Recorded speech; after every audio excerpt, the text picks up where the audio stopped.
يا مساء الستر والرضا. معاكم أمل، وده دفى البيت. دايما بسأل نفسي، هي البركة بتروح فين؟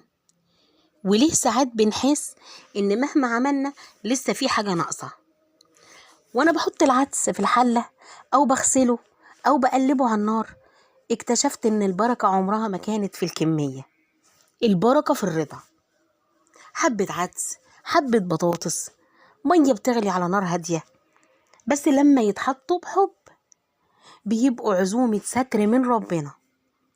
البركة هي إن شوية دقيق ومية يعملوا أحلى لقمة تشبع الكل.